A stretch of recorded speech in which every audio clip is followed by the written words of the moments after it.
singing holy, holy Yahweh Almighty. We're singing holy.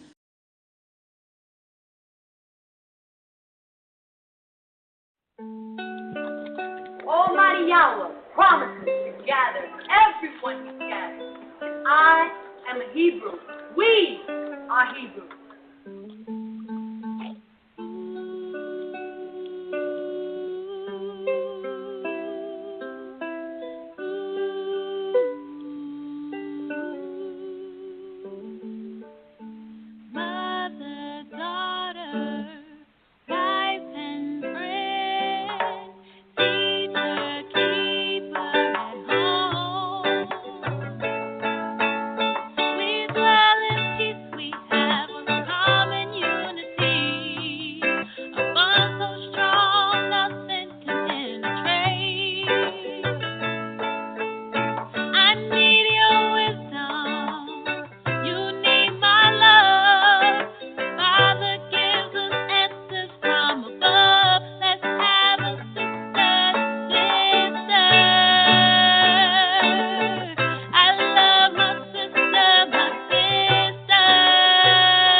I am a Hebrew, and I was born in North Carolina. I am a Hebrew, and I was born in Tennessee. I am a Hebrew, born in Arkansas. I am a Hebrew. I was born in Texas. I am a Hebrew, and I am from Florida. I'm a Hebrew, and I was born in California. I am a Hebrew, and I was born in San Diego, California. I'm a Hebrew. I was born in Indiana. I am a chosen generation, a royal priesthood. I am a Hebrew, and I was born in Spain. 私はヘブルです。日本で生まれました。Soy hebrea. Nací en Puerto Rico.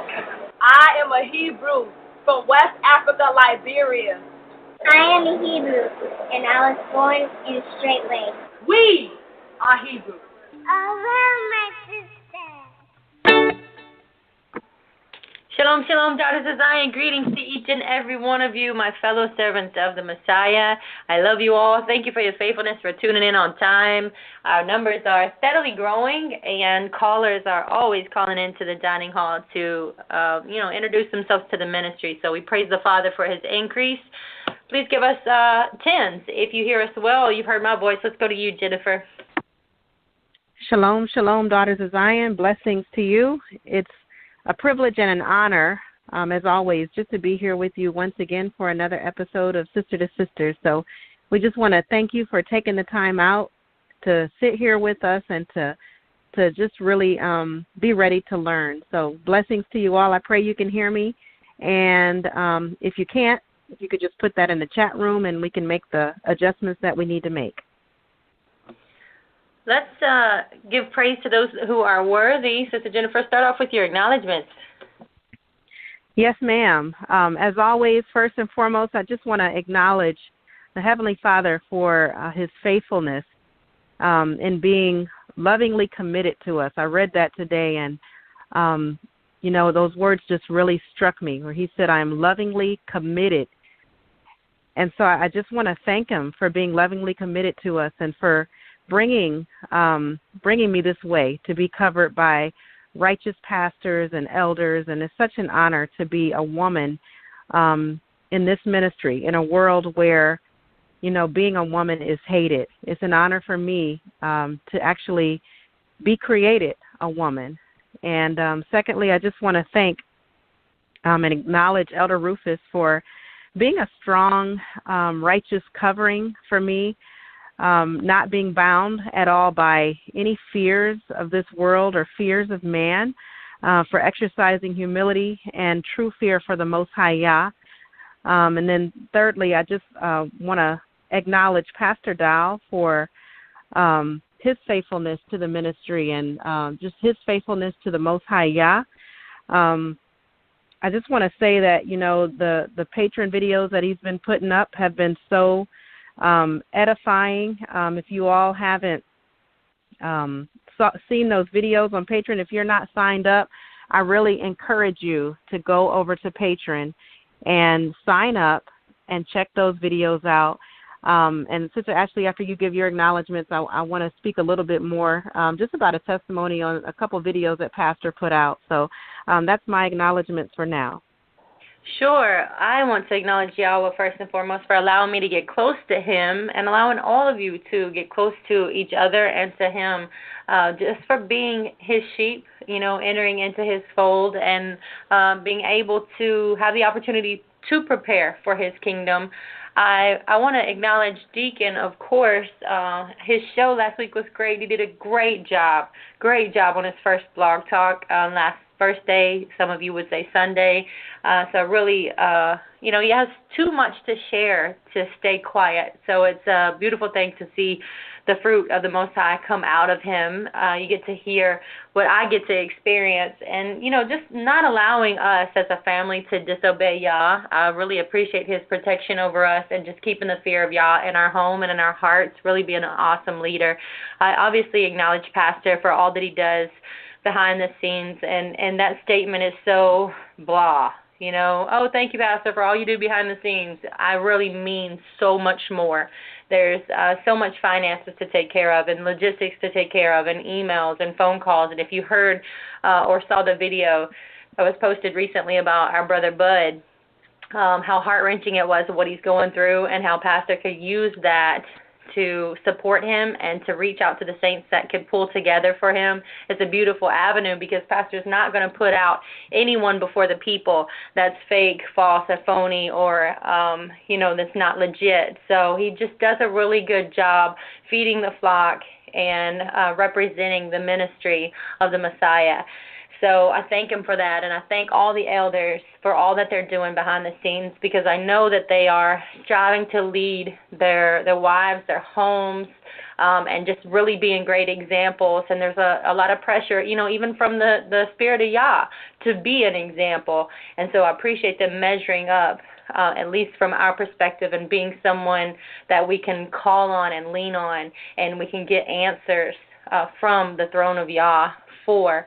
So blessings to all the mothers that listen and tune in, anyone who is older than myself that even humbles us with your presence on the show or calls us. We greatly appreciate you. And to all those of you who allow yourself to be teachable and to sit under the show and allow it to edify your spirit, I pray that it always brings forth some sort of fruit in you, meat righteous for the kingdom. So go ahead and share your testimony. Jennifer, what you got? Yes, ma'am. If I could just give one more acknowledgement, I want to acknowledge Mother Gina for her maturity and her presence on social media. It's so refreshing what she shares on social media. I've never seen one immature post from her whatsoever. She is only there to edify the daughters of Zion, and she carries herself like a mother who has many daughters to look after, many daughters to take care of. And she's really been attacking the feminism spirit on Facebook. And I'm just so appreciative for her presence. I'm so appreciative for her lifestyle, for her maturity, for her example. It's just something that you don't see a lot of. So I just want to acknowledge Mother Gina. So bless you if you're listening, and we truly do love you from the bottom of our hearts. I want to share this testimony about a series that Pastor Dow is doing on Patreon, and it's a fitness series. And he's done, I believe we're on number 5. So we have 1, 2, and 3, and I think he put out 4 and 5 today, if I'm not mistaken. And if you are not signed up for Patreon, you truly are missing out on a lot. There's so much more given on Patreon than you get on YouTube. On YouTube we got some good nuggets, but on Patreon he's giving you the full. So he's got a fitness series that he is going through. And under the direction of my head here, Elder Rufus, he said, you know what, really need to take heed to this series that Pastor is putting out.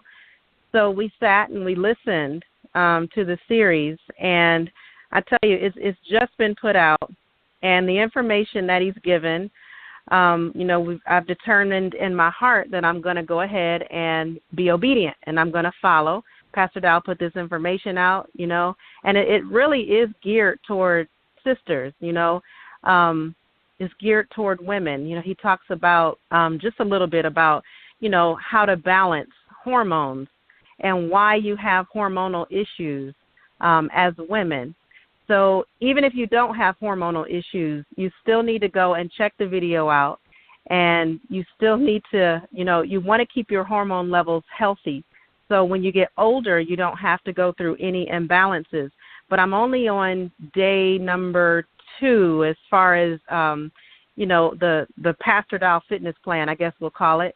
And, my energy has returned. I told Elder today, I said, my energy is at a place where it hasn't been in a very long time. And he has even said that my mind or my memory is a lot sharper. At the end of the day, when it's time to wind down, I'm ready to wind down. I'm not wired. The cravings, I don't crave sugar or salty foods. I don't have cravings like I used to. So just from following this fitness plan that Pastor Dow is putting out, I had already incorporated some things. Mother Carol had given me some wisdom and some supplements. But in addition to what Pastor Dow has added, it's really making a huge difference. So I'm just telling you, I'm imploring you, please go to Patreon, check it out for yourself. It really does help us sisters. I think that's all I have for now on that. But, if you do go on and try the plan. And one thing that he says is, try it out for 14 days. Just try it out and see if it makes a difference for you. So I'm sure we're going to do it more than 14 days, but, he's just saying try it out for 14 days, see if it works for you. Now, the big part is what Pastor talked about at the beginning of Scripture study, the consistency that follows. So as people, we have to be consistent. He's laying it all out for us. And like Elder said, this goes back to, again, the gift, the gift in Pastor Dow. I don't think we can find anyone on this earth who is a pastor who can give fitness advice, who can give health advice, who can give marriage advice. I just don't think you can find it anywhere. So please, if you're not on Patreon, you really need to go and check it out. I know I probably sound like a commercial, but I'm telling you, it really does work. So bless you all. That's all I have, Sister Ashley. Hallelujah. Beautiful testimony of just even obedience. Honestly, obedience is going to reward you following his words and his lifestyle. And yes, there is no one else or any other pastor that's going to feed you the way that he feeds us. Also want to give a plug in for Sierra Nicole. Please go subscribe to Sierra Nicole, who has just started her intro to fitness journey video just recently. I got it today. So let's follow her as she also does her own fitness regime. Let's get started. I want to start out with a letter really quick. I don't always read our letters, and I honestly could probably do 2 or 3 shows of just reading the letters from Straitway Helpmeets at gmail.com. I hope that you all know you're able to contact the sisters of this ministry through Straitway Helpmeets at gmail.com. There are only a few of us that have the password to be able to log onto the account and answer the emails. You may put the state that you are in the title if you would like a sister from that state to answer you. Nonetheless, I pretty much read them all, being just the coordinator of it, and I do get your emails to where they need to go and get them answered. I wanted to read this one for tonight so we can open up tonight's show. We'll talk about this for a little while, but it's not the basis of everything that we're speaking of tonight. So the topic is going to switch up. Don't get bored and listen up, okay? Hi, Straitway Helpmeets. I am new to this way of life. I have not met women like you or men like I see on the videos in all 4 states I've lived in or 2 countries that I've traveled to. I have a question, and I think my issues come from the verbally abusive background that I lived for 14 years. I follow Pastor, and his demeanor is strong, and I believe it is necessary to reach even me. But my question is, how do you women and sisters get used to the name calling? The most recent disturbance I could feel on the inside of me was being called a dumb sheep. Thanks for your help. Patiently waiting on my answer, sister in Christ. She is from Montana. Now, I want to go with the scriptures first, Jennifer. Of course, I'm going to go to you. So y'all bear with me because we got to start with a scriptural basis. Jennifer, go Ecclesiastes. I'm sure you probably got King James Version, but read verse 16 through 18 of chapter 3. And sisters, if I may say, the psalmist David said, "What is man that you, thou, Yahweh, are mindful of him?" That's a really humbling statement. What are you that Yahweh is mindful of you, that he would know you, call you out, see you, observe you, witness your behavior, know your inworkings, count the hairs on your head, right? What is man that he is so mindful of us? Let's answer this sister's email openly. Let's read. Go ahead. And moreover, I saw under the sun the place of judgment, that wickedness was there, and the place of righteousness, that iniquity was there. I said in mine heart, Yah shall judge the righteous and the wicked, for there is a time there for every purpose and for every work. I said in mine heart concerning the estate of the sons of men, that Yah might manifest them, and that they might see that they themselves are beasts. All right, so the correlation here is that they themselves, the sons of Yah, the men, right, even us being taken from man, that we are beasts. Jennifer's going to go Psalms 44 next, but what is stating, beasts die, man dies, right? All have one breath, all is vanity, all go to one place, all are from the dust, all turn to dust again. The only difference when you read on is the spirit of man goes up, the spirit of beast goes down. Go ahead with the psalm. Psalm 44, verses 21 through 26. Shall not Yah search this out? For he knoweth the secrets of the heart. Yea, for thy sake are we killed all the day long. We are counted as sheep for the slaughter. Awake, why sleepest thou, O Yahweh? Arise, cast us not off forever. Wherefore hidest thou thy face, and forgettest our affliction and our oppression? For our soul is bowed down to the dust, our belly cleaveth unto the earth. Arise for our help, and redeem us for thy mercy's sake. So David is crying out. Can you believe or even place yourself? No, we can't, because we don't know what all he endured. But for him to cry out and beg Yahweh to arise and not to cast us off forever, that our souls be bowed down to the dust and our belly cleaves into the earth, we are counted as sheep for the slaughter. Now, there's a lot of scriptural references to sheep. I'll share some of them with you and paraphrase them, coming obviously from the scriptural reference before we answer her question. But the psalmist spoke a lot about us being sheep, and he said that he made his own people to go forth like sheep, and he guided them in the wilderness like a flock, direct representation of us coming out of Mizraim. So we, thy people, David says, and the sheep of what? Thy pasture. That's a belonging, a possession of Yahweh. Also, him being stated in the commandments, a jealous Elohim. So the psalmist says he is our Yah. We are the people of his pasture and the sheep of his hand. Now today, if you will hear his voice, it goes on to say, harden not your heart. More Psalms paraphrased is, know ye that Yah is God. It is he that hath made us. Okay, so he's direct sovereign over you, and not we ourselves. So as he made the beast, he has also made us. We are his people, the sheep of his pasture. Also, many implications of us going astray like lost sheep. That's spoke of as well. Isaiah said, all we like sheep have gone astray. We've turned everyone to his own land, and Yahweh has laid on the Messiah, he's speaking of Jesus, the iniquity of us all. Also, the Father speaks of the woe that be unto the pastors that destroy and scatter the sheep. Okay, because the pastor being the shepherd of the earth, it is his job to keep the flock together. So my people have been lost sheep, Yahweh says.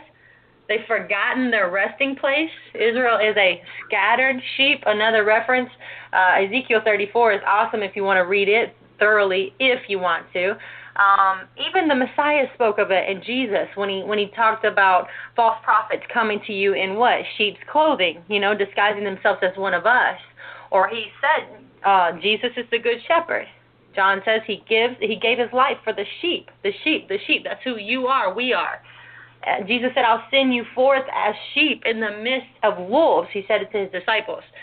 And one of my favorite scriptural quotes from Jesus was the story of how the man leaves 99 sheep and he goes to the mountains for one sheep that has gone astray.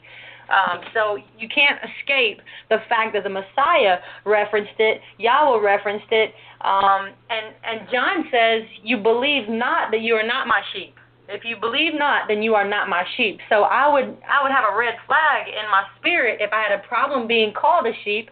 And obviously, it would come from the lack of knowledge and the illiteracy or the lack of reading the word. He says, my sheep hear my voice. Simon, you love me, feed my sheep. So once again, even Peter, you were as sheep going astray, but we now are returned unto the shepherd and bishop of our souls. So let's answer it your way, Jennifer. Do you have a problem being compared to sheep or beast? Do you have a problem being called dumb? And could it be offensive? Obviously it could to some, and why would it be offensive to some and not others? Personally, I don't have a problem with it. It could potentially be offensive to some who, haven't overcome things from the past. Sometimes when you have an abusive past, if you're not healed in those areas, you can tend to carry that abuse into your, your current situation. You're, like coming into the faith. You could look at everyone who is in authority over you as if they're going to repeat the same abusive pattern that you've had in the past. So once you get to the point of walking in freedom and being set free, getting your mind changed, understanding the intent of the heart, there's purity in the intents of the hearts of our leaders here. And so once you get to know Yah, and once you get to know his word, and once you get to understand the way that Yah speaks, his intent is not to be offensive to, to abuse you. He does not desire to abuse us at all. He desires to get our attention. So it really is a comparison. It's not an insult. And there's much to learn, in the relationship between the sheep and the shepherd. So if we study that relationship and then we compare ourselves to that and we say, okay, is this really true? Is this really how I am when it comes to the Father? We can learn a lot about ourselves and we can get past the offense. But it's really about learning to love his law, love his word and love his law. And then nothing will trip you up. There won't be any offense that will come in to try to trip you up. Did you ever have a problem even initially, early on, following Pastor's demeanor or his statements, maybe some of the more harsher words or what she is having a problem with, the feelings that are inside of her, just even being referenced to a dumb sheep? Of course, we're called wicked. We're called, as you even said, the way that the Father sees us. He desires to get our attention and make changes. But have you ever had a problem? And if so, tell us how you overcame. I never had a problem with the hearing of, what Pastor said. I knew that it was the truth, and I believe that I didn't have a problem because by the time I came to the faith, I was so broken and I was so ready for the truth that it didn't matter what was said or how it came. I just knew that I wanted the truth. So that's my testimony. I just knew that I told the Father, if you show me your truth, I will do it. If you show me the way that I need to walk, I will do it. I will obey. And I'm just not going to allow anything to hinder me. And so, there was really nothing that could be said to me that would be offensive to deter me. So that's just me personally. Very good, very similar here, and especially after you meet him, there's not even a question or an issue any further after you meet Pastor. So I think that's enough on that, but I wanted to, we are a agricultural people, and living on the land is so honorable to me. I owe my life to the land, to Pastor, to the saints here, to my husband. I owe literally my labors and all that I can give to them. I appreciate those behind the scenes, Mother Carol, even Sister Nellie, with all their office work and handling the things that really make life easier for us, a much more stress-free environment. I don't have to pay bills. I don't have to go grocery shopping. I deal with other things, and so it really is an awesome opportunity. And observing here the humbling process of cattle, sheep, goats, chickens, actually getting to be on a farm and watch animals it's humbling, and it's a teaching tool, and it's something that, living in the city you would never actually think of. You think about the meat that's on your plate. You don't think about the behavioral characteristics of animals. And it's written about often, especially, sheep or even goats. And Brother Rich has been what would you say? I'd call him a pro at slaughtering because he's worked, in the system, in the town here at a slaughterhouse. So he's he knows a lot about animals. And so I had tried to reach out to him. It was too late today to try to further some of the comments that I knew in my mind as far as behavioral characteristics. Don't get bored, okay? I told you we're not going to stay on sheep forever, but check this out. This is just interesting because you get to observe animals here. And if you observe sheep, like I have, the very minimal observation that I've had, because we've had them come and go through here for the past few years, and as well as goats, I've been around them and really watched them. So sheep are dumb. Literally, if you watch them, they are comfortable with a flock or with a partner, with at least one other sheep, which is what, Brother Rich's focus is always, hey, we got to get a buddy for it. And I would go and watch, and I would see that with the flock mentality, its movements are protected individually from predators. There is like an instinct that allows them to bond. And even if it's, like I said, just one other sheep in the field, they bond. Okay, remember, you are a sheep. They actually submit to the kill Like when he would slaughter many different animals. The sheep was the most, let's say, the quietest and the submissive to the death, while every other animal is making every kind of noise and kicking and screaming. Also, they are very, as I said, dumb, but they have the potential to always run away or go right into danger or right into barbed wire fence or right into something that you're just looking at them going, wow, you're just dumb. You know, they only eat grass or things of the field. That's what they like. You're not going to stick a bunch of other things in front of them and then be interested. And, you know, Yeshua had stated in Matthew that he was going to separate all the nations one from another as a shepherd divides his sheep from the goats. And he's going to set the sheep on his right hand and the goats are going to be on his left. And when you observe goats literally on the soil here and you get to watch them, they are, I guess you would call them more intelligent because they're not dumb animals. They can just figure out a lot of things. You'd be wondering, how did they do that? How did they get themselves in that predicament? They're very independent. They don't need another individual with them or, you know, another goat with them. They don't. They're tolerant, very tolerant of interaction. You know, they're not going to run at anything unless that's the spirit of that goat. But, you know, any animal can come up. It won't be bothered at all. It eats anything. You know, it eats cardboard or just random things, uncooked pasta, things that actually could kill them. We've had some strange situations even here. So let's go back to the sheep, okay, because we're made in that comparison. We're spoken of as that comparison. And did you know that sheep have this defense in them to flee? To backpedal, to really run. I mean, you can even watch little tears that go out and feed every day faithful. And, you know, there's nothing, how would you say, scary about Tears' demeanor, right? Little precious Israelite girl going out with food for the sheep, and they're just running every day. They're running from her. They're spooked. So easy. So easy. That's sheep. And that's what brings tonight's show up to par. We're going to talk about fear.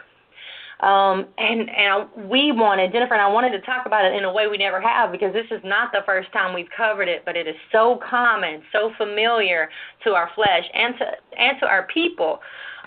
So you have, you know, Rachel being told, fear not, when she was in labor. And you have Joseph telling his brothers, don't fear.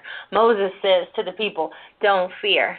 You know, the people don't want Moshe, or don't want Yah to speak to them. They want Moshe, you know, and Moshe's telling them, fear not. You know, Yah is coming to prove you, fear not. But there's even an instance in the word where Yahweh tells Moses not to fear man, which is at that point or at that time was Og, the king of Bashan. But, you know, when you go take the land, Yah gave you, okay, he's giving you this land, fear not, neither be discouraged. Joshua was told the same thing. Interestingly, even in the law, written in the law concerning natural warfare, which was our men going out to battle, Deuteronomy 20, verse 3, when you approach in battle with your enemies, let not your hearts faint. Fear not, do not tremble, neither be terrified. So it was written in our law concerning natural warfare.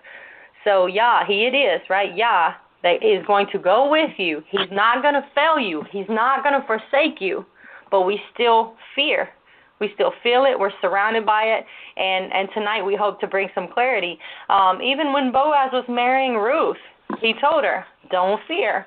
That was really beautiful. Okay, reminder, hey, because fear is present, right, daughters of Zion, when you're going to get married. There's a lot going on in you.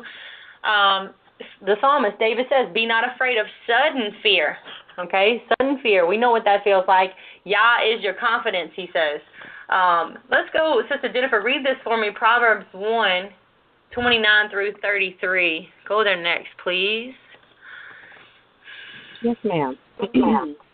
If I could just add, Sister Ashley, I did get additional information from Pastor regarding the letter that you read, and I want to share what he has said.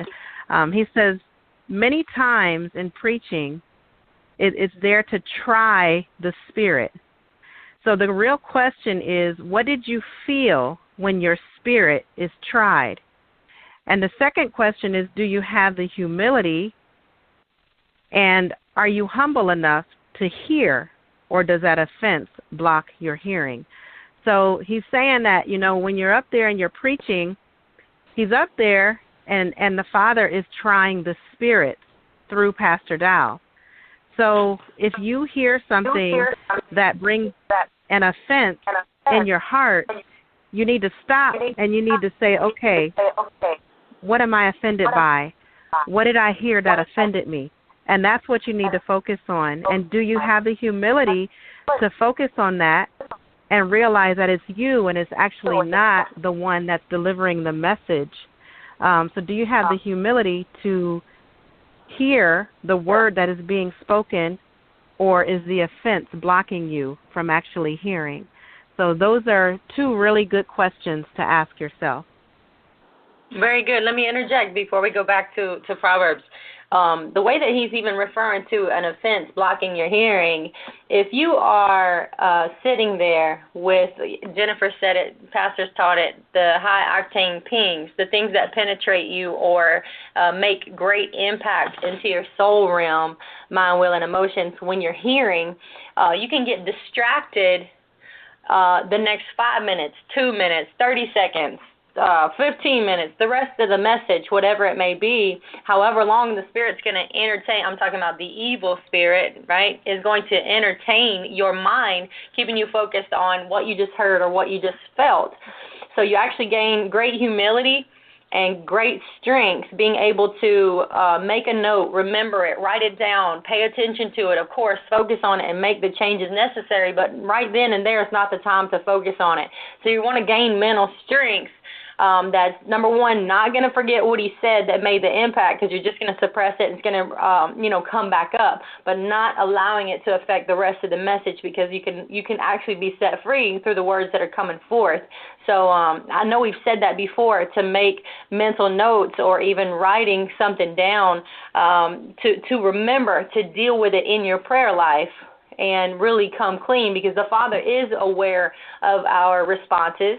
He does know what offends us. He knows the pride that rises up in you that allows you to be entertained for such a long time, listening to other spirits, other voices. So get some humility about you and begin to make changes. Jennifer, any more on that note? No, ma'am. That's it. I'm ready to read Proverbs 1 for you. You ready? All right. Yes, ma'am. 29 through 33, please. For that they hated knowledge and did not choose the fear of Yahweh. They would none of my counsel. They despise all my reproof. Therefore shall they eat of the fruit of their own way and be filled with their own devices. For the turning away of the simple shall slay them, and the prosperity of fools shall destroy them. But whoso hearkeneth unto me shall dwell safely, and shall be quiet from fear of evil. I like this scriptural reference because it begins with those who did not choose to fear Yah. They didn't want his counsel. They despised his reproof, okay, because there's something that's going to happen to you. No matter how prosperous or successful the world may call you or whatever title you may have, there's a torment that you carry because of your disobedience and not choosing the fear of Yah and not choosing his counsel. And then he's also given the example of those who hearken unto him that dwell safely and shall be quiet from fear of evil. So there's two drastic comparisons in those verses. And what came to mind really was Pastor brought out some time ago, probably months ago, in a scripture study, broke down the word evil. It was affliction, adversity, calamity, displeasure, distress, and it was referencing our own thoughts. The fruit of our thoughts can be misery, sorrow, vexation, wickedness, heaviness, sadness, grief. The list goes on and on. These are fruit of the way that we think, and these are fruits of, not choosing the fear of Yah, not wanting His counsel, despising His reproof. So we are eating the fruit of our own ways. What say you, Sister Jennifer, in reference to fear or even the fruit of our thoughts? Definitely. We're told that fear has torment. And when you read this, you understand why. If you're under torment in any area, if you look at this, it says, "Whoso hearkeneth unto me." So are there areas where you're not obeying? Are there areas in your life that you need to obey? Why are you tormented? Why are you dealing with fear? So it really always goes back to us. There's something that we have missed. There's something that we are not doing that's causing these things to come upon us. So that's one thing to really look at. And, like Sister Ashley broke that word down, disagreeable, unkind, sad, unpleasant. You'll be free from these things if you're really hearkening and listening and obeying what He says. Yes, ma'am. You made me think of Jeremiah 2:19, because when you forsake Yahweh or have walked without Him for so long, you're merely walking without Him. You're not trusting Him. So we're establishing some groundwork before we get to a lot of question and answers that I have for Sister Jennifer. Go Jeremiah 2:19.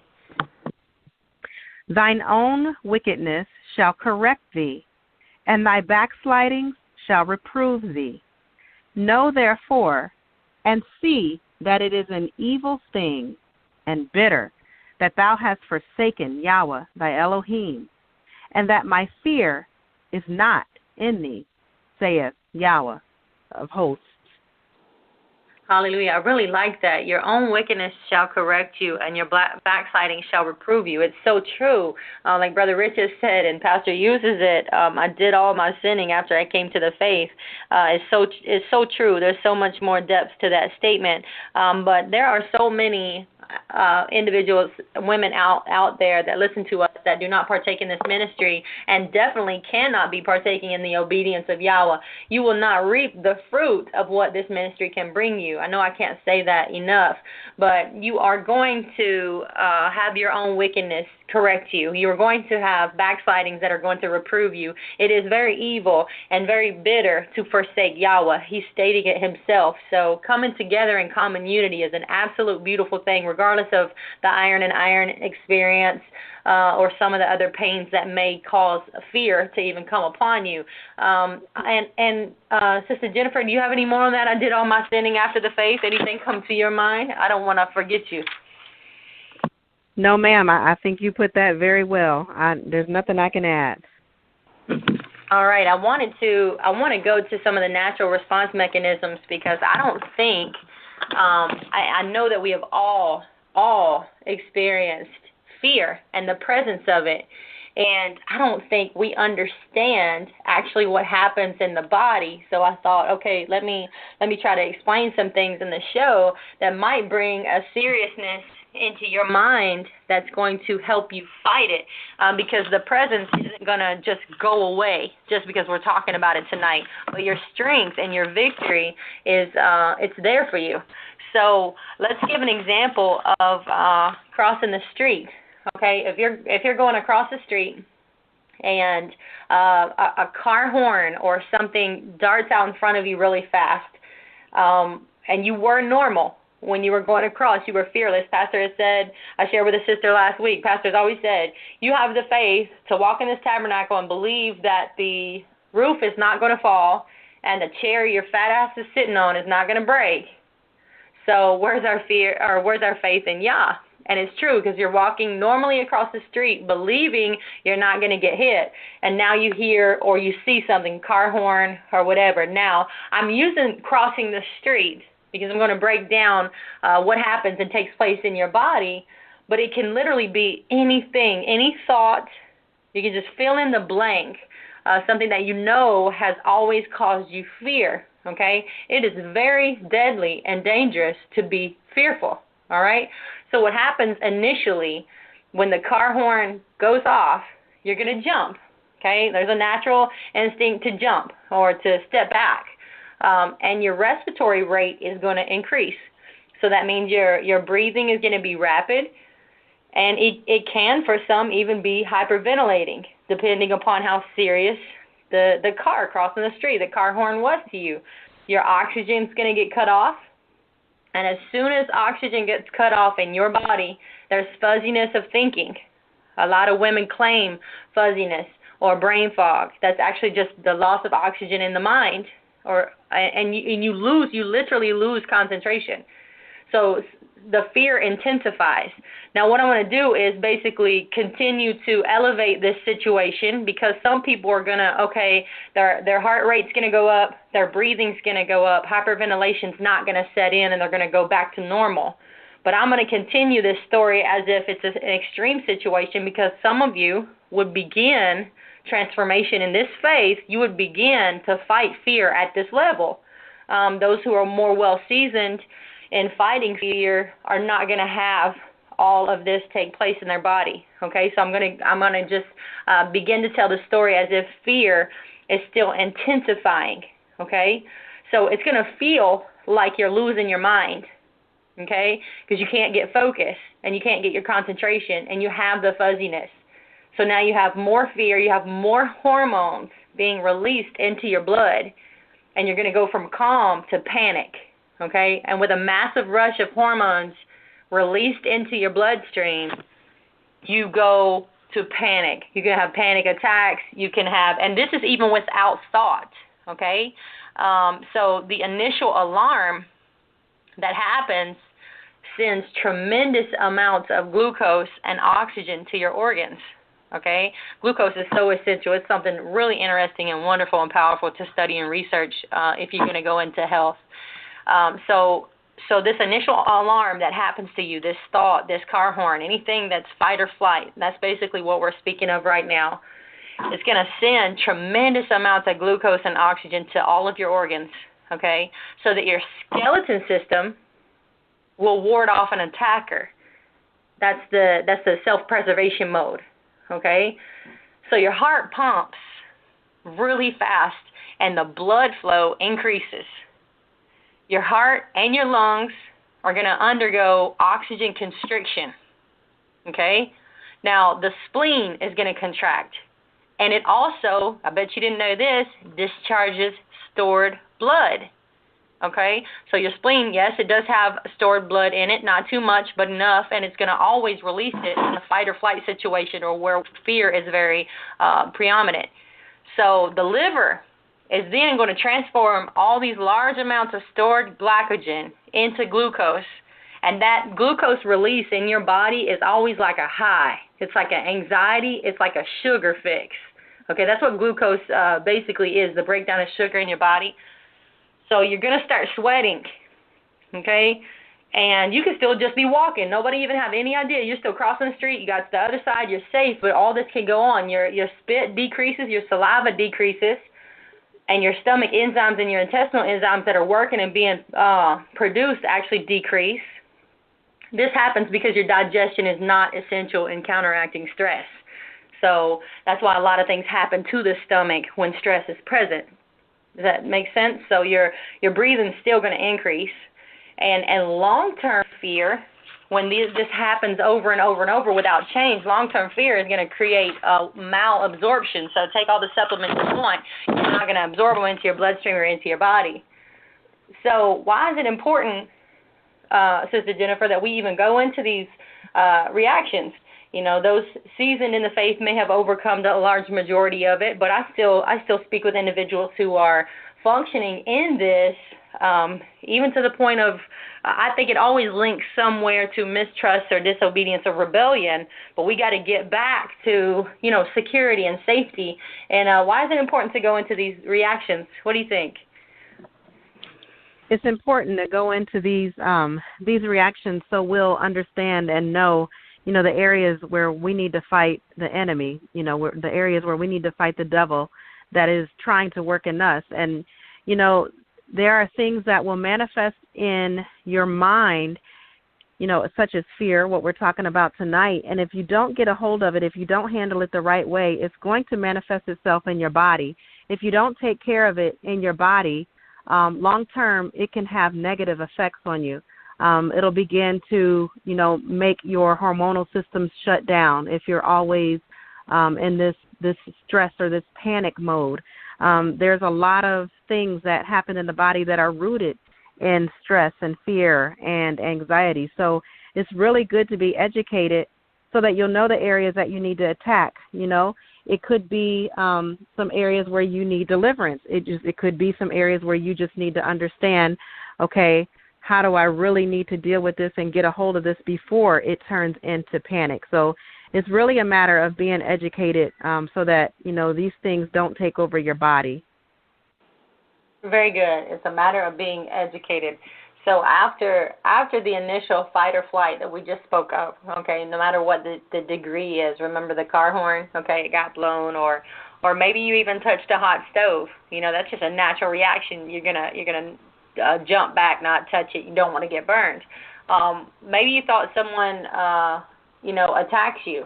Some people have a fear of being attacked, fear of night. Maybe you thought your husband wasn't coming home. That's a common fear in some sisters. It is very common.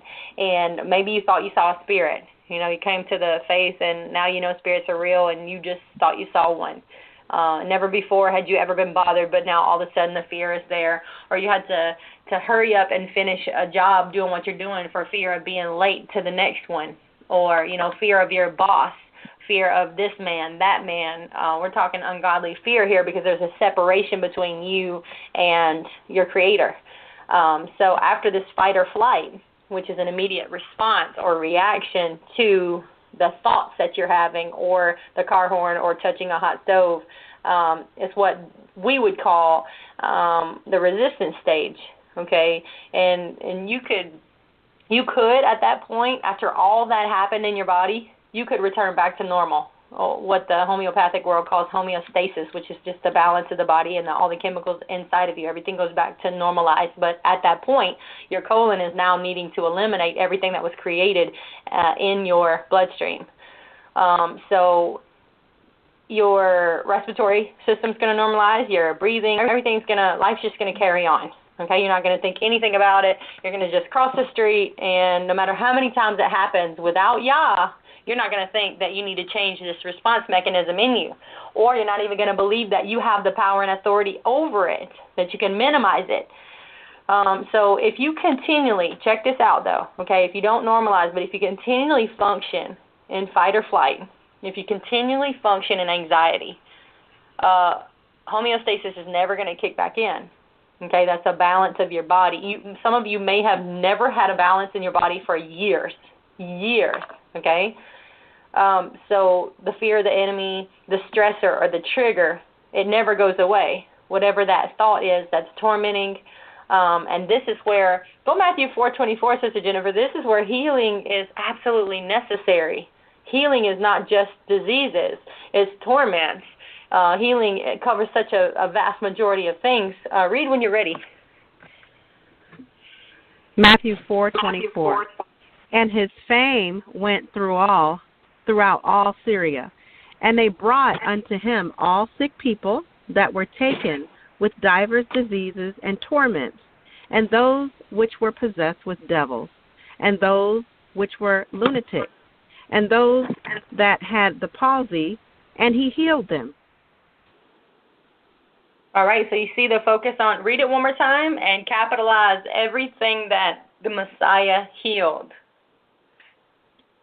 And his fame went throughout all Syria, and they brought unto him all sick people that were taken with divers diseases and torments, and those which were possessed with devils, and those which were lunatic, and those that had palsy, and he healed them.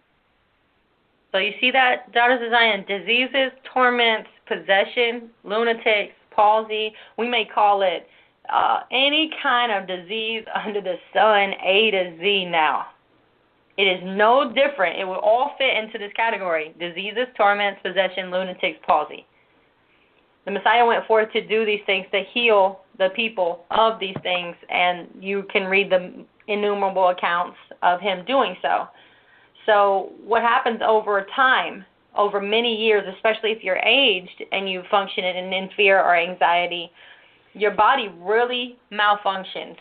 Okay, the trigger never has went away. The stressor has never went away. The car horn basically has never stopped beeping or blowing. Okay, so you're going to deal with things that the medical world would call incurable at this point. They're not going to take you back to when something initially began. They're not going to take you back to breaking a curse or breaking a habit or a pattern in your behavior. They definitely don't have the power, such as the Messiah has given pastor, the elders in this ministry. So, hypothyroidism, for example, who's going to cure that in the medical world, right?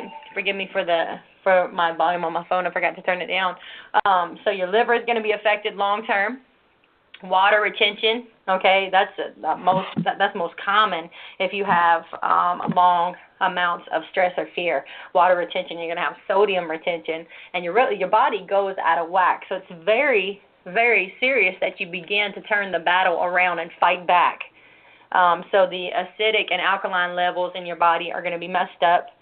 And that's why deliverance is so necessary, because Pastor's given out the fitness that's going to cure and be, an answer to your health. But he's relying upon you, right, to be doing these things as well. And so at this point, your body, candida can thrive in your body. And also, your emotions are going to be greatly affected, and you're going to have a lack of self-esteem because you're carrying more production of chemicals and hormones continually in your body that you're not eliminating. So your fear, it continues to intensify, and you can develop fibromyalgia. You can have major pain in your flesh, in your body, in your skin, and then what happens? Your faith is going to be under attack. You're going to have the hopelessness, the despair. You're going to shut down. It's going to seem like your symptoms never disappear, and you're going to possibly blame Yah or wonder why he's not healing or answering you when it's you that's in question. We have to make some changes. So, Jennifer, we can tell everyone to go to the doctor, but they're going to get more fear. Yes, ma'am. Absolutely. It's amazing. I do a lot of research on, the body and especially women's bodies and women's health. And it's amazing the blogs that I run across where these women have no answers whatsoever. And they're going to the doctors, and the doctors have no answers at all. And they just give them pill after pill after pill. And it's not resolving anything. It's actually making it worse. But it's really about keeping your mind in a healthy state of faith, and just really having your mind set on faith is what keeps your mind at peace. Sister Ashley talked about, the fear that can come in when you start to have these symptoms.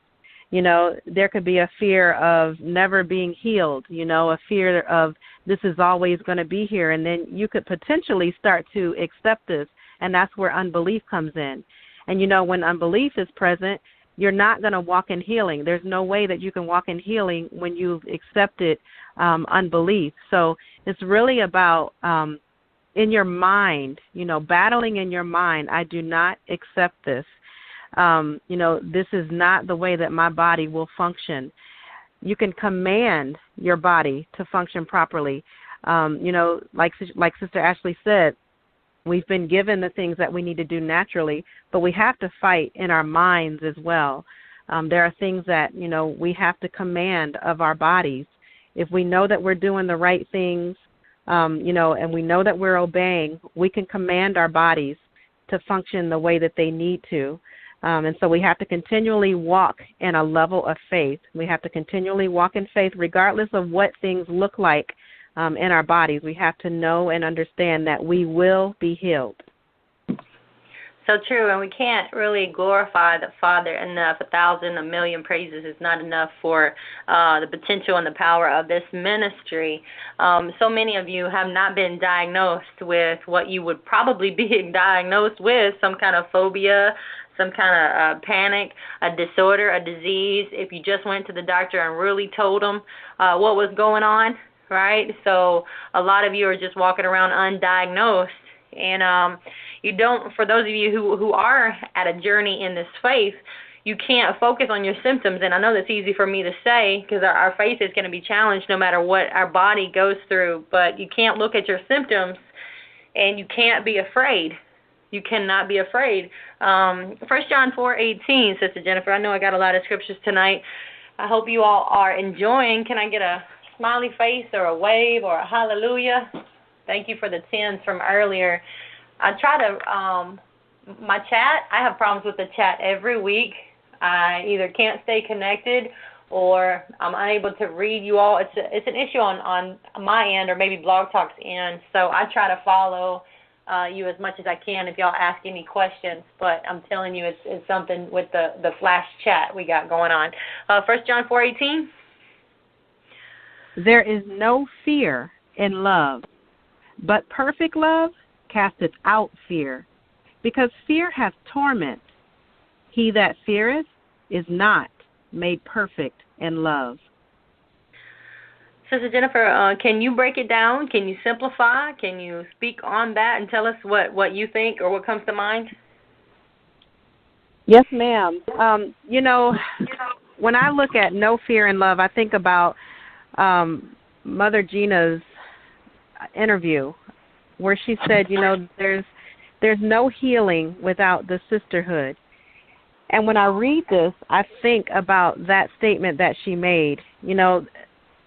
If you're fearful, you'll never experience perfect love. So if we're fearful amongst one another as sisters, then we're not going to experience that perfect love. If we're fearful of being hurt, I'm fearful of you deceiving me the way the other sister deceived me. I'm fearful of you hurting me the way that I was hurt back in 1983. I'm fearful of trusting you because you'll manipulate me the way that this person did. If we continue in this level of fear, we will never experience true sisterhood. We will never experience love. And so we'll walk around tormented. We will not be able to perfect our love because of the fear. So love is not based on an emotion.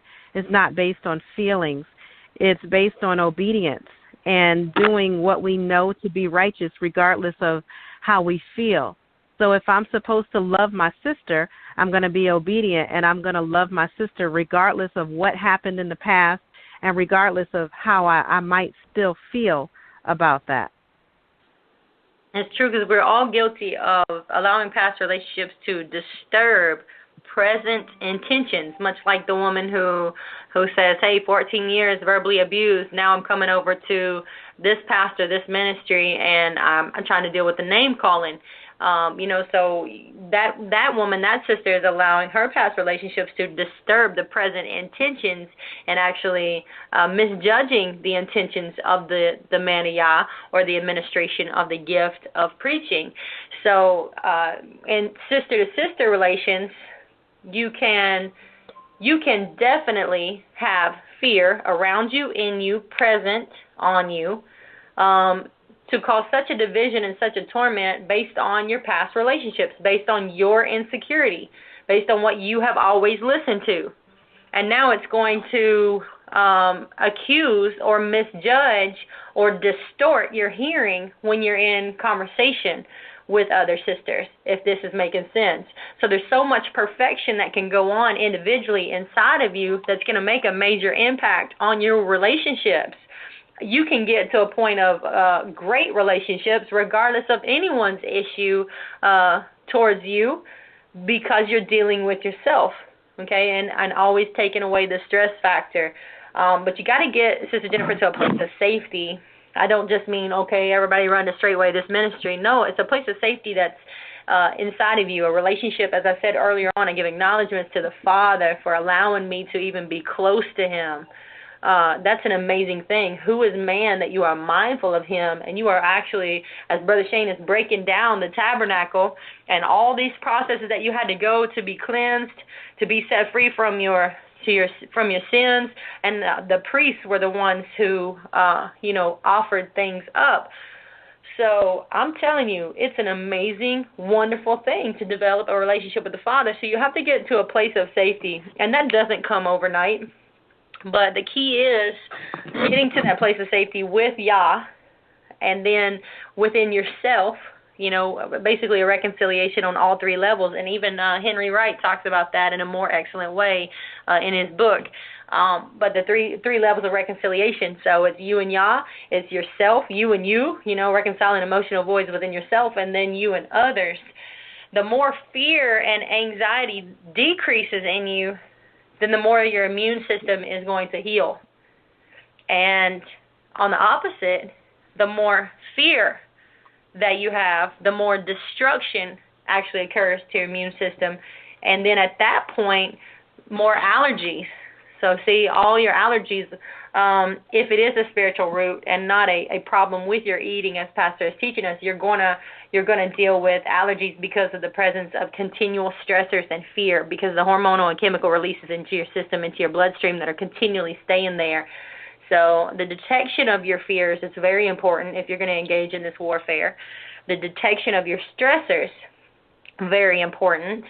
And taking your finger off of everyone else as the issue, or how they said it, or how he ministered, or what she came at me like that. I can't believe she said and did that. You take your finger off of them and you really start to humble yourself. Humility is the best tool I've ever had to fight character issues. So you got, even natural pain, disease symptoms, anything taking our freedom, it's going to produce fear in you. Maybe you've been humiliated. You got to go back to that. You got to think on it. You got to, really seal it up. Move on. Forgive the accuser or the accused, the persecutor. So these situations that have brought fear about in your life, you need to be able to move on, and you do that through reconciliation. So in relationships, it was brought up earlier with Jennifer, how Pastor says a woman takes her past injuries and her hurts and her mistakes and the way a man did her. He just talked about this on Shabbat, and brings it into the relationships with a new man. That's common. That's across the board. We're not too hard to figure out. We're not that complex. Also, the stressors, the triggers, the fear, the emotions, everything about you, your weaknesses, now you're bringing them into your fellowships, and now you're bringing them into your friendships. It's not to condemn you. It's the truth. You just need to be able to stand through it all while love endures all right? I'm required to have love that endures your growth. You're required to have love that endures mine. So you understand, as we become friends, as we become a fellowship and we become a sisterhood, we have to let go of the stressors, the triggers, and the fears of the past and not allow them to disturb the present intentions of one another. Jennifer? You talked about getting to a place of safety, and that place of safety really is equivalent to peace, having peace within your mind. We're told that if we love his law, we'll have great peace, and nothing will offend us. So, the place of safety, it's not a physical place. There is safety physically, but you have to have that peace in your mind to even experience getting to a safe place, loving his law and obeying his law no matter what, doing what his law states no matter what. And in that you have peace because you're not allowing the fears to minister to you. You're not allowing the fears to manifest themselves in you the way that they used to. So once you get to that place of peace, then you're not, even allowing the past fears to speak to you about current relationships. It's not telling you that this person is going to hurt you the way that the other person hurt you. We're told that the fruit of righteousness is sown in peace of them that make peace. So if you're making peace with yourself, in your mind, you're going to produce fruits of righteousness, and the relationships that you have with other sisters will be righteous. You're going to sow peace, and your fruit will be righteous from that. Hallelujah. Thank you. I appreciate my sister who loved me enough to text me and say I'm talking a little bit too fast in some points. So I see the chat at this time, and if there's anything I need to go back and revisit or speak on, please let me know, because I do tend to get too fast, and I want you all to tell me so that I can recap, go back, or just continually retrain myself to slow down so that y'all may grasp or apply anything that we may put out tonight. So thank you, my sister. I love you. And so fear, anxiety, stress, okay? They directly affect all your emotions.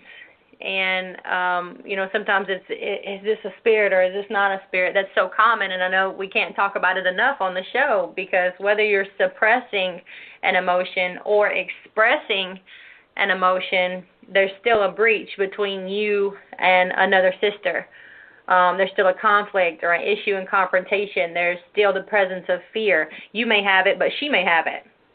You're thinking of you, but she's got it. Or maybe you're thinking of her, but you understand there's so many things that the enemy is warring against unity and fellowship. So maybe you don't know why she makes you feel uncomfortable.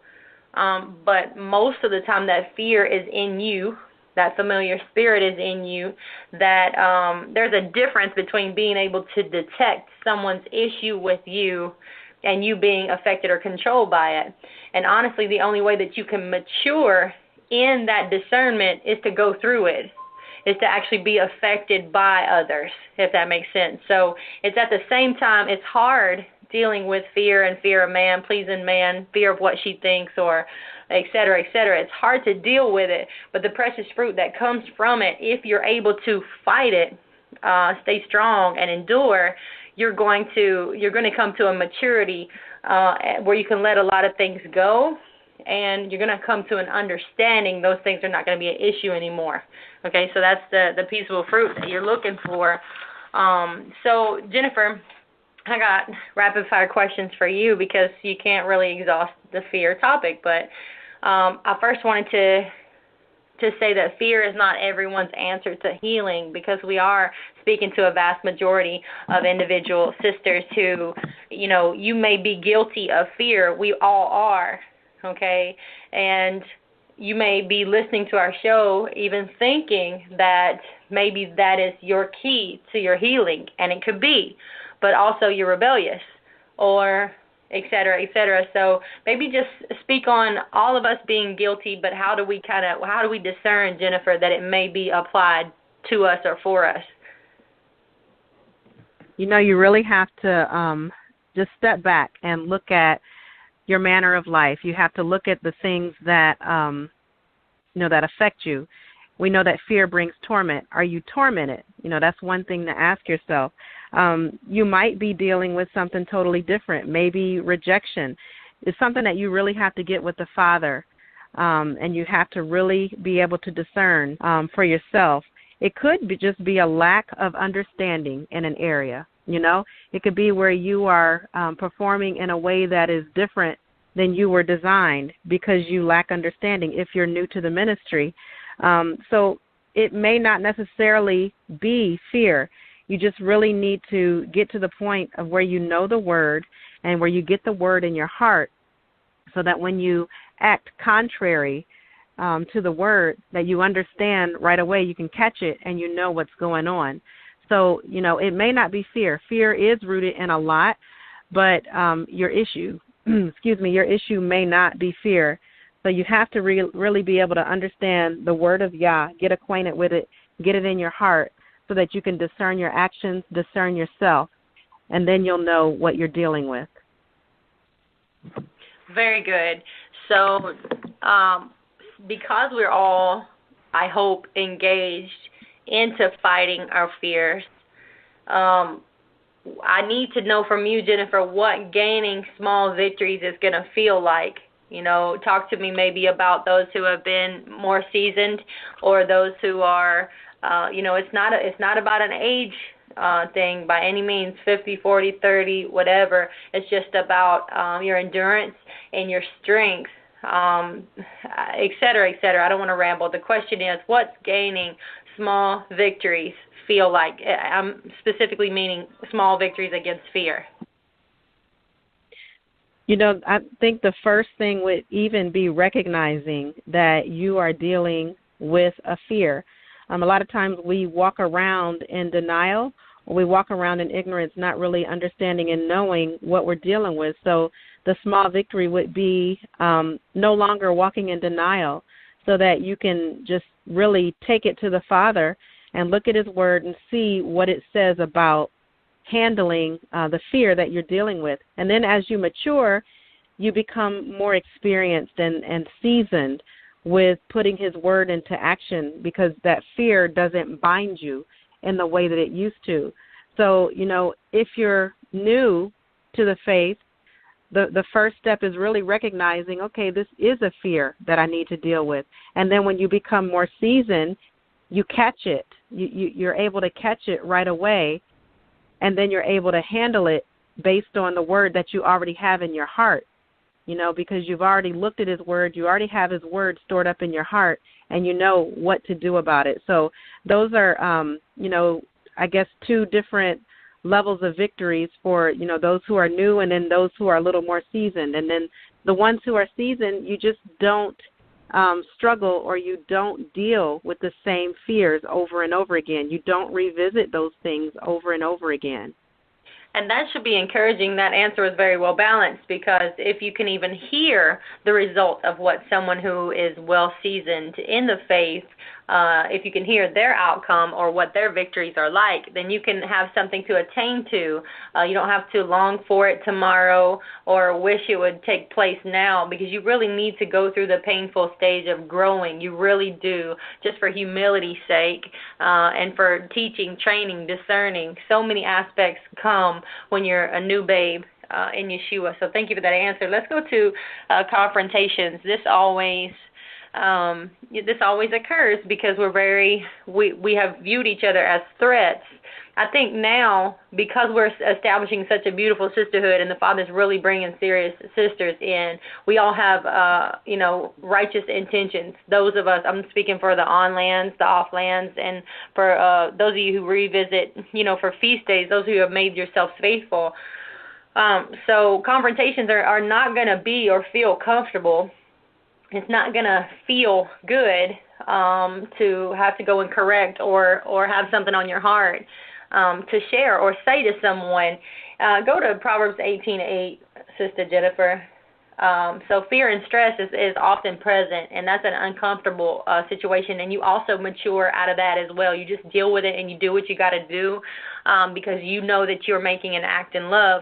But at some points early on, and especially if you're without the Father, fear, immediately you lose the power of your tongue in a fearful and stressful environment. That's why a lot of women speak out, back talk, or say things to their husband, because fear really is buried deep inside of you, and there's a mistrust issue.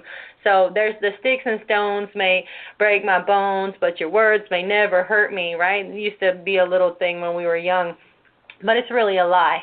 It's really a lie, because words do hurt. Go ahead with Proverbs 18:8.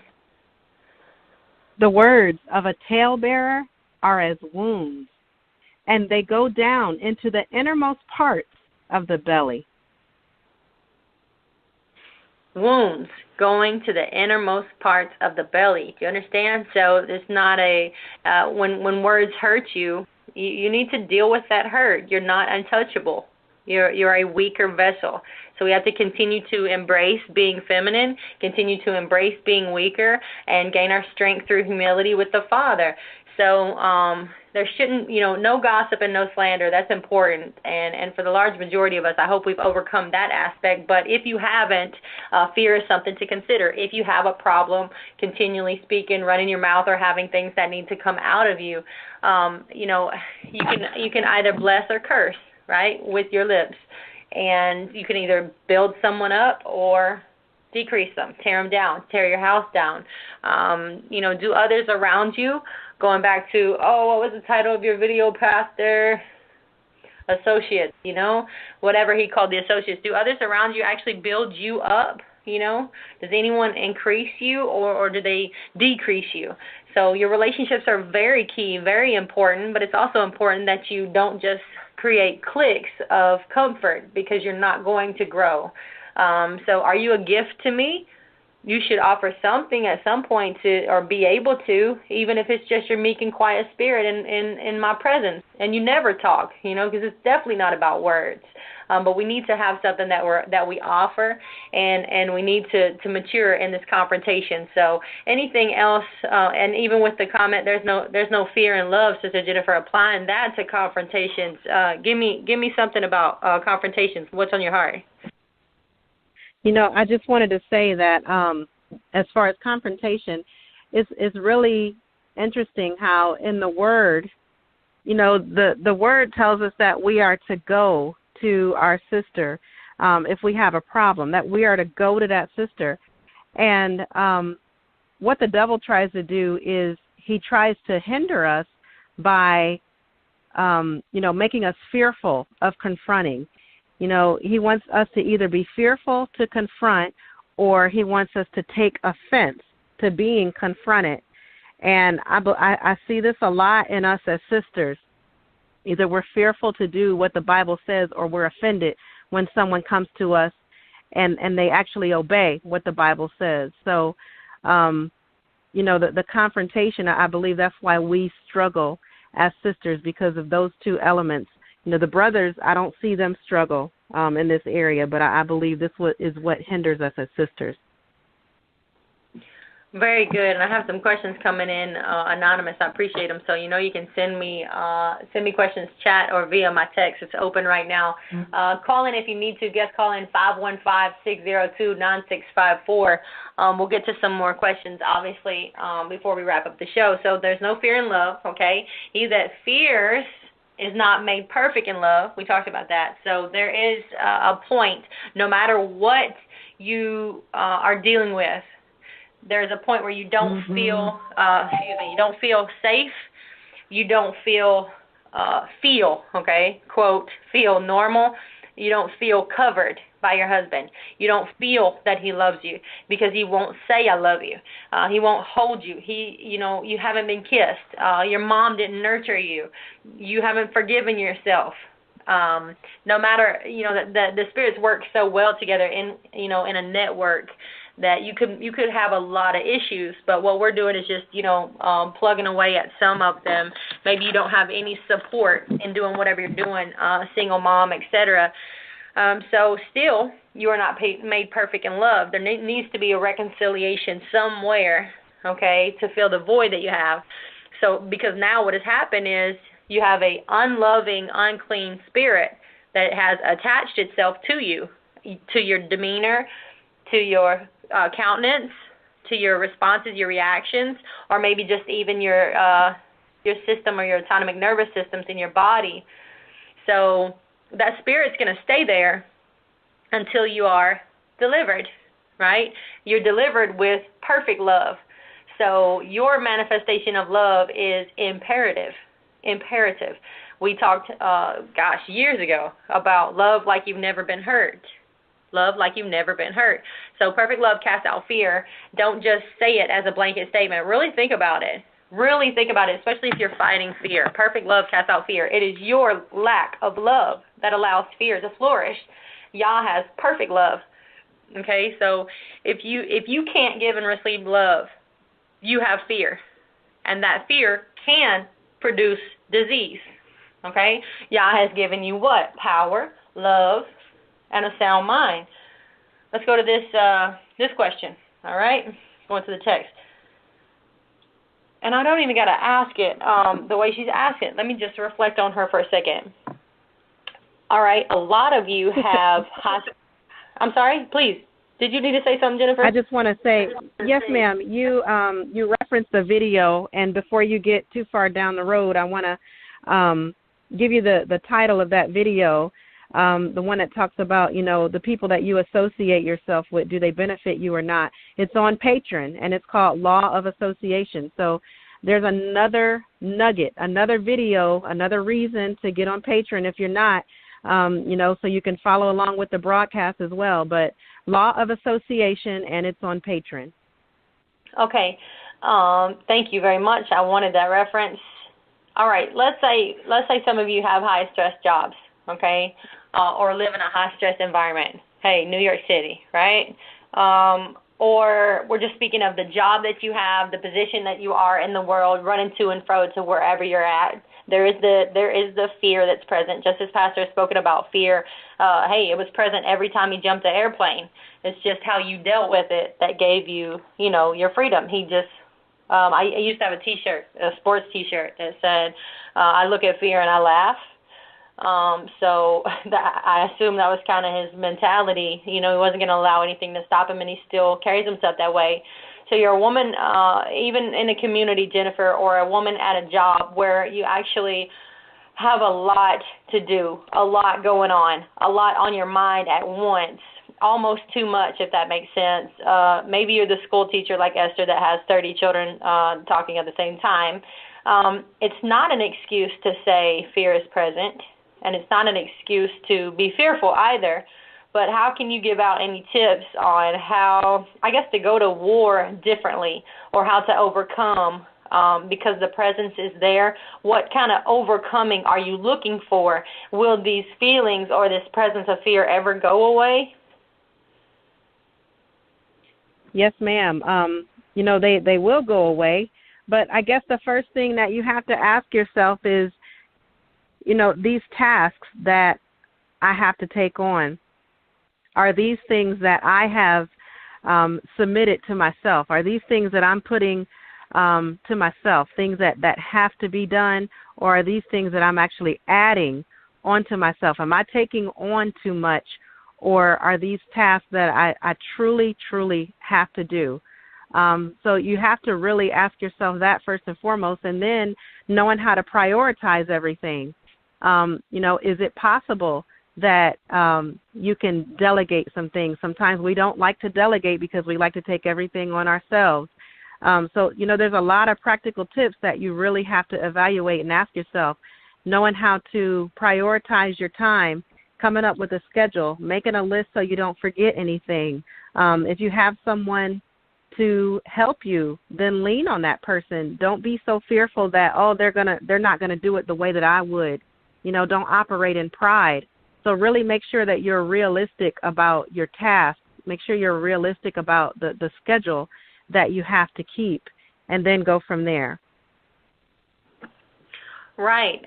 Let's say you're having a meeting with your boss, or if your community, and hey, Sister Ajali, you gotta cook for this many people, this amount, and you got to get all these sisters together on one mind. Using that for an example, right? That's not something she's done before or is doing every day. I do mean she has done it before, because she's done it at Feast, Kansas City.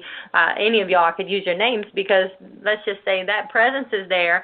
You're seeking to please Yah, please His servants, please His people, make enough food, okay, keep everything on par for Straitway, not cause any issues on us. And at the same time, stress may be present, anxiety may be present. So you can feel that tension. You begin to, and please, Jennifer, start having your thoughts rolling too, because I want to hear what you have to say. As you mature in fighting against fear, you begin to really discern your own vessel and your own body. Y'all seen my natural high that I stay on, like 90% of the time.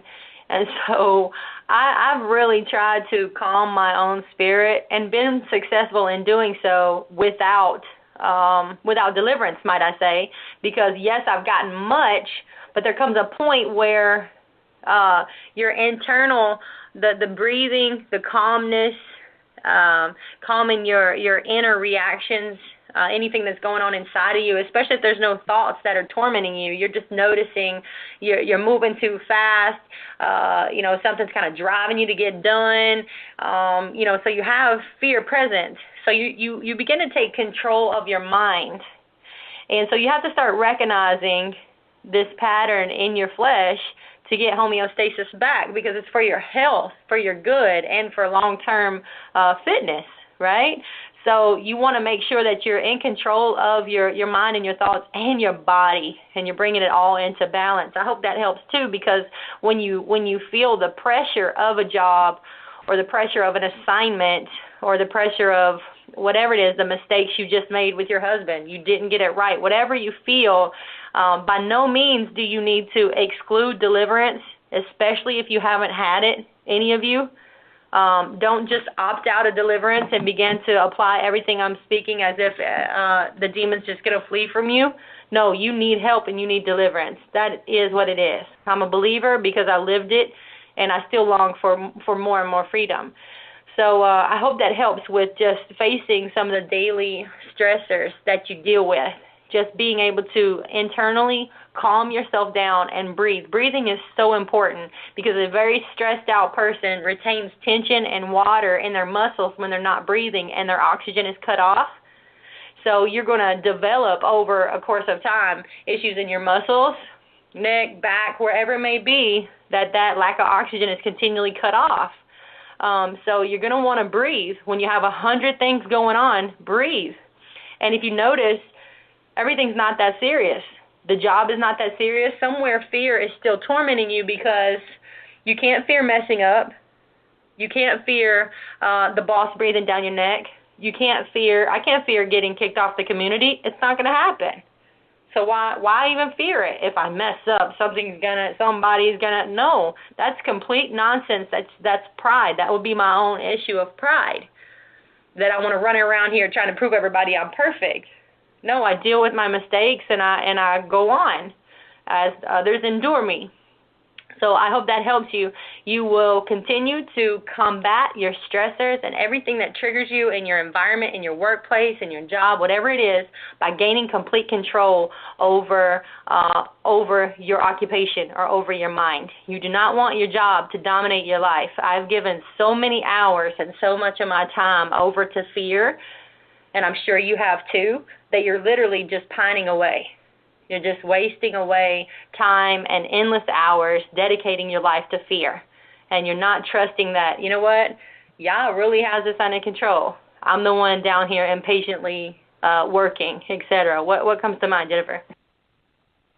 You know, when you're dealing with fear, what it does is it makes you want to go faster and to move in a panic. But it's very important to really slow down and understand that, you know, fear will attach itself to whatever you put your hands to. So whatever you're working on, fear is going to attach itself to that. And panic will transfer very quickly from you to those who you are working with as well. So slow down and really communicate with Yah. Get a hold of your mind and really speak His word over your mind. Understand that He's not going to leave you. Thank you, Father, that you're here with me. Thank you for your Holy Spirit. You'll never leave me. And then know that He gives you the strength, complete, you know, whatever you've set yourself out to do. So you really have to just slow down. And like Sister Ashley said, breathing helps a whole lot. It really does. If you learn proper breathing techniques, when you're finished breathing, it makes you feel like you've taken some type of relaxation tea or some type of calming tincture, but you haven't taken anything. You've just really put the oxygen where it needs to be. So it calms you down a whole lot. And I think it helps it would help if we would just master the art of really breathing, calming down, communicating with the Father, and not communicating with fear. Very good. So another question, how do you guard your heart but still be vulnerable? And I believe, text me again if I'm misrepresenting you in any way, because I asked her to give me a few more specifics. We are taught to guard our heart, not only by Yahweh, but our pastor, our shepherd. And you want to guard your heart against who? You know, the false sister, the false prophet, the false teacher, et cetera, et cetera. And you also want to, have perfect love, okay? You want a sisterhood. but not knowing who, if that makes sense, who I should trust or who I should talk to. Is there a fear factor there, Jennifer? What say you? Because we'll also speak on vulnerability unless you want to tie the two together. Give me what you think about guarding your heart. When I look at Mother Carol, I look at Pastor, when we have new people come into the faith, when we have new people come into the ministry, everybody starts with a clean slate. They don't carry these defense mechanisms from what people have done in the past. So if we would just really take on that same action, that same manner, people start with a clean slate. We just have to be able to discern and understand not only evil but good, so that we can properly discern people.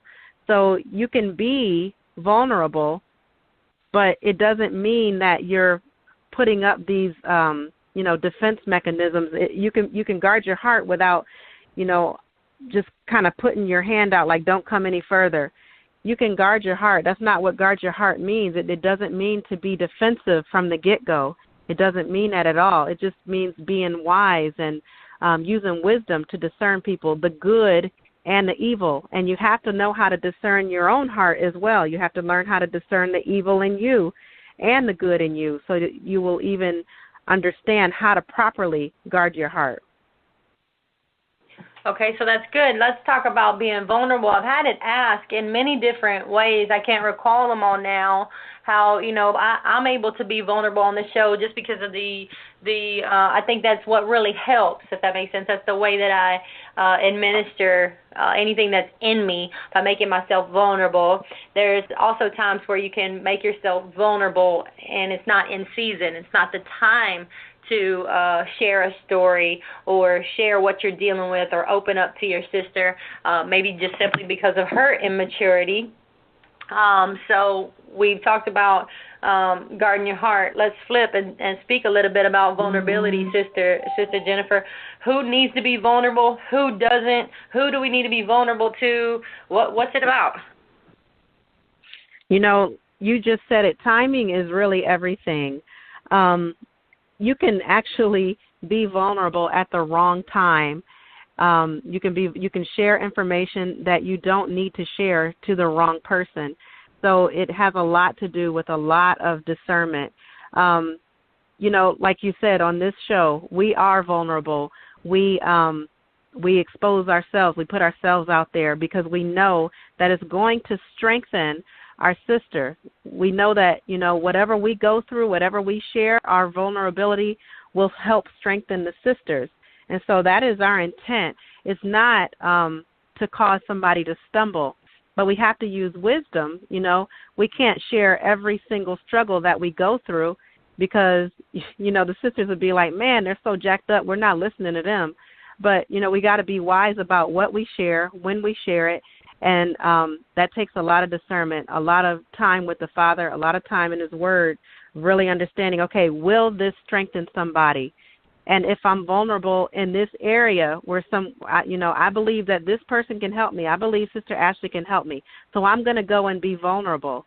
You have to have a reason for being vulnerable. You just can't walk around, in this state sharing your weaknesses every single moment, because that's just not the way to go about it. You have to have the right motive of strengthening someone or being strengthened and being set free. Absolutely. So strengthening someone or being strengthened and being set free. So you may want to share or be vulnerable with someone that is going to offer you answers, or you're going to want to be vulnerable with someone when it's going to strengthen them. And that person you are speaking with, that sister, you need to know her. That's why living amongst each other is awesome. Living, even the offland sisters, it's an awesome opportunity. You get to learn one another and love one another and not try to fit everyone into your world. Mother Carol has always taught the balance in between speaking to one another. You don't speak to one another the same, not because there's different levels of respect. It's because there's high levels of respect. So if I need to share a story with someone, I want to have the intention to strengthen, or if I need to share, y'all got that? If I want to be vulnerable, it needs to be because I need help, all right? Not poor pity me, I'm the victim, here's what I got going on, somebody fix me, right? When you haven't gone through the proper steps of repentance or even taken it to the Father. Anything else on that, Sister Jennifer? That was a good question, that vulnerability. Yes, ma'am. Very good question. I don't have anything else to add. Okay. Next question is, remember the call-in if you need it. Guest call-in 515-602-9654. Call in. Even piggybacking off of last week's show, Sister Erica called in with an awesome testimony about fear. Even Sister Jennifer, overcoming fear. So you're talking to overcomers here, sisters. You're listening to them. So if you need to call in and share overcoming, share it with us, right? Don't be too wordy. Just say what needs to be said and give glory to the Father. We'll blow the shofar, or we'll answer your question if you choose to call in. So this question is, sorry, forgive me, got to go back. Is there a such thing as suppression of fear? And of course there is. And actually, I probably didn't say it, but you know what I talked about tonight with the internal fight or flight that we all can potentially face for the rest of our lives. The spider that jumped out that freaked you, the noise, the I thought I saw it, I thought I heard it. Those things are more. Those are those were easier for me to overcome. And then you get a lot deeper. We could do shows for hours long on just claiming spirits of fear of this, fear of that. You know, I could probably give you 100 off the top, no exaggeration, of my head that maybe I've heard, dealt with, cast out, or I'm serious. It is really so many innumerable fears. So can you suppress your fear? Absolutely. When you suppress your fear, okay, over a long period of time, you began to live with anxiety. And you can develop, of course, the syndromes and the diseases that stress and anxiety give you. You can begin to function in it without even being able to discern that it's present, because the chemicals and the hormones that are released every time you're in fight or flight are now continually in your system and continually being released. Okay, so Jennifer, what about what's on your mind? Is there such thing as suppression of fear? Absolutely, and you know, all it is it's just another something else that you just have not dealt with. You just ignore it, but it's still working and operating in your body. Just simply put. That's right, and so the limbic system, just another system of your body, but it functions in the emotional aspects of behavior related to survival. What I mean is when you don't feel loved, when you feel that you've been victimized, when you don't feel secure, you fight for survival. So that suppression of fear is always fighting to keep you, it's always present, it's suppressed in you to keep you fearful or maintain survival. And remember, the sheep goes quietly to the slaughter, to the death, right? So we should be willing to change and willing to die off to some of these fears, but they stay so alive in us. We just want to fight for survival and keep who we are. And when you've been rejected by a parent or by anyone else, when you don't feel loved, when you feel violated in any way, you're always looking over your shoulder for when the next hit's going to come to you. And so if I just happen to say the thing that you're looking over your shoulder for, and the scripture also calls it the evil eye, the saw-eyed David, you're looking over your shoulder for the thing that, I knew it, I got it, I see it, I saw it, she said it. And once again, you're bringing your past relationships, the suppression of your fear, you're bringing it into the intentions of others' hearts when that's not what I'm thinking or what I'm saying or what she's trying to communicate to you. You have merely misperceived. And I think we actually, Jennifer, this is off topic for a moment, I think we need a lot more humility in us when it comes to relations with other sisters, to not only be able to recognize what's wrong with them, but to just really face how wicked our heart is when we're in confrontations or when we feel the presence of someone else. Humility is going to help you greatly, daughters of Zion, to tear down what you may feel is an uncomfortable presence between you and someone else. What say you, Jennifer? Absolutely. I believe that, I know for me personally, there have been times when, I would jump to conclusions and I would judge someone else's heart without even looking at the wickedness in my own heart. So I'm, here I am accusing in my mind. I haven't said anything, but there's still a communication being sent out. I'm accusing in my mind a sister of something that's not even going on in her heart. What's really happening is going on in my heart, but I haven't dealt with it. And what happens is when I walk away from the situation and I'm able to actually get with the Father, He shows me the wickedness in my heart. And then I have to go back and humble myself and get it right. But if we would just humble ourselves from the beginning, then you won't have to, do all that going back and, having to clean up your own mess. Just get it right in the beginning and understand that our hearts are just wicked, desperately wicked. Very good. Another health note, the hypothalamus gland, okay, and I think, wasn't that what Pastor all those year or months ago said was the pine cone? That was funny. That was a funny video series, but I think he was saying pine cone. No, that was pituitary, right? Don't let me confuse you. Let's that was go a back. pineal gland.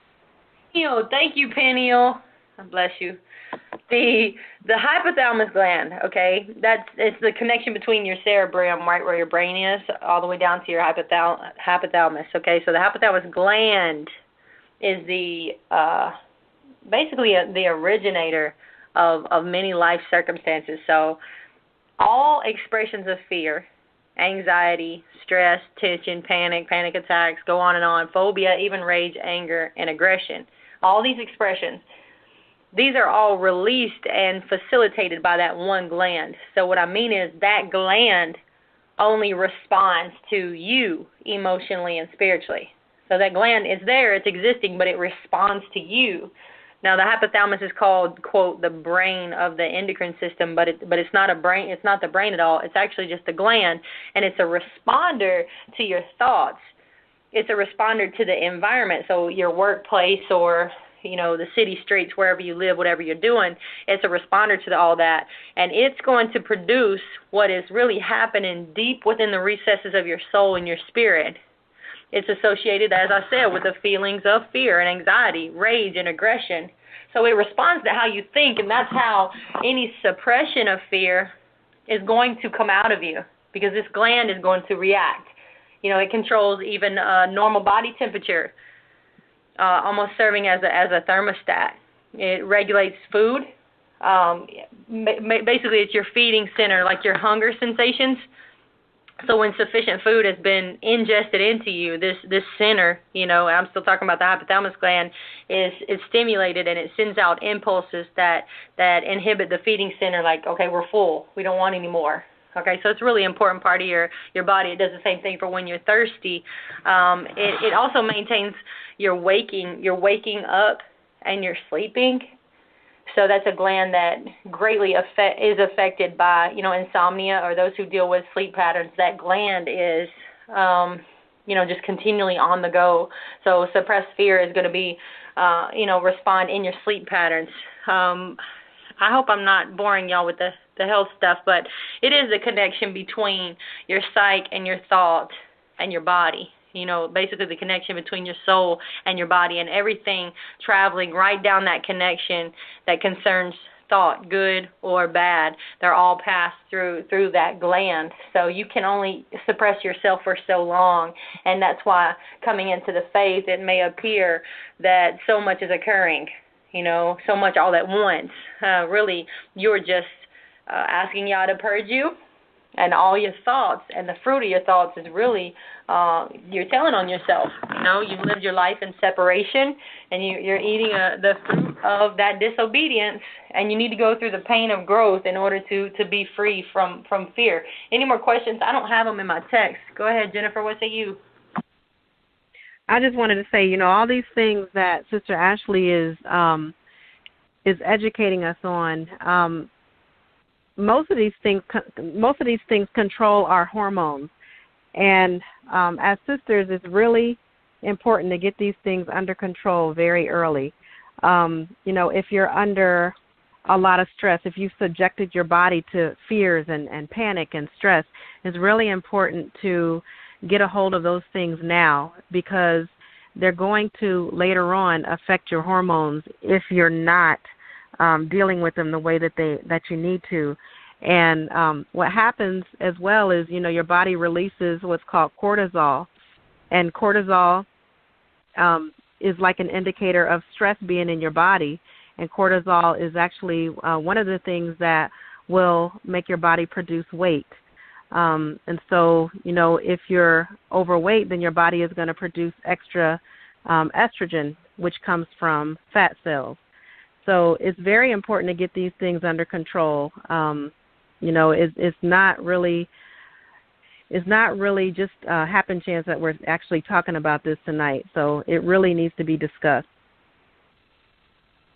So true, and some of you may have even received the cortisol shots, but I'm telling you, this medical world has just flipped our minds upside down and not really taught us. It is good you brought that up, because cortisol is very important in fight or flight, but if it's present, once again, on a long-term basis, if you continually have cortisol in your system, it's going to destroy your immune system. If you're having autoimmune disorder or diseases, you are dealing with fear, stress, anxiety. If you have, we could go all night, right, Jennifer, with the, your spider veins and the varicose veins and the vascular issues, cardiovascular. That can be stress, but it's also in the anger and the rage. So our experience does teach you a lot. And as she said, with this oversecretion or long-term oversecretion of cortisol in your body, it does have a direct physiological effect on many functions of your system, like your carbohydrate metabolism. You're not going to be able to eat any carbs without blowing up. Et cetera, et cetera. So you're going to have inflammation in your joints or your bones. Your digestive and urinary functions are going to be off. So I hope we haven't confused you, because as we said earlier, fear may or may not be your reason, but it's the reason for your illness or your disease. And if you just can't seem to conquer some of your fears, really don't forget fasting. Fasting really humbles your soul, and it also causes an inner quietness that you'll at least get to experience outside of your anxiety and your fear and all that. And what it teaches you when you're fasting, because you aren't easily stressed or easily fearful when you're on a fast, you're going to begin to see that you're operating completely different when you're not fasting, if that makes sense, Jennifer. Speak on fasting. Absolutely. Fasting, really, like you said, it gives you a quietness, it gives you a calm, so that you can actually hear the proper way that you need to. And once you actually come off that fast, you realize, okay, if I'm really able to operate in peace the way that I did during this fast, then there's nothing that should hinder me from operating like this all the time. And so it really is important to make sure that we fast, because it's a way that we can connect with the Father. It's a way where our flesh, we really just make our flesh shut up, where we actually can truly hear the Father's voice, and we can just work the way that we need to. Your body is not on overdrive. You actually slow down, and you're able to function the way that you need to, because you're not go. You're slowing down, and you're handling things properly the way that you need to. Absolutely, and I got to go here, but diarrhea and constipation are also fruits of fear and anxiety. Know that. Even though you can take care of your fears and still have issues in your body that are going to cause those same results as well. So as I said, just the relationship with the Father, discerning your vessel is so important, because you want to know the root behind a lot of things. What you put into your body, of course, is going to be a factor. So you can't just you can't blame your diarrhea and constipation completely on fear and anxiety, but you can most definitely be healed from those things by dealing with your fear and anxiety. I want two scriptural, let's see, Jeremiah 30, please. Let's end. If y'all don't have any more questions or any call-ins, we got 6 more minutes that we try to, wrap up in the first 2 hours. Let's read a couple of scriptures just for encouragement, and anything else you need to say, Jennifer. Jeremiah 30:10 when you're ready. Therefore, fear thou not, O my servant Jacob, saith Yahweh, neither be dismayed, O Israel. For lo, I will save thee from afar, and thy seed from the land of their captivity. And Jacob shall return, and shall be in rest, and be quiet, and none shall make him afraid. Isn't that an awesome thought for meditation, especially if you're bound by any fears? Yahweh is much more, I don't want to say worried because there's no worry, but he's much more concerned and focused on your love and your fruit of love that you have for us sisters, as opposed to all your fears. So you're only hindering yourself and your own healing and your own deliverance by keeping yourself bound by anything. When he promises, what was it that he said in the very beginning of Jeremiah 30:10? Read that first line. Oh, sorry, I went off of it. Let me go back. Oh, me too. So, hey, it's all right. No, hold on one moment. I got it right here. Therefore, fear thou not, O my servant Jacob, saith Yahweh, neither be dismayed, O Israel. For lo, I will save thee from afar, and thy seed from the land of their captivity. And Jacob shall return, and shall be in rest, and be quiet, and none shall make him afraid. Awesome promises, right? I will save you, you return, you'll be in rest, you'll be quiet, none shall make you afraid. Awesome promise of Yah. Psalm 78:53 is my last. Will you please read it and then give me anything to end the show? I'm ready to blow the shofar after you read, and then give us conclusion. And he led them on safely, so that they feared not, but the sea overwhelmed their enemies. Blessings, daughters of Zion. I just pray that you take heed tonight to what we've talked about. Again, if you are not signed up for Patreon, please go to Patreon. Sign up. Listen to the teachings that Pastor Dow has put out. Get on the Pastor Dow fitness plan. It's so practical. He breaks everything down step by step, and it's so basic.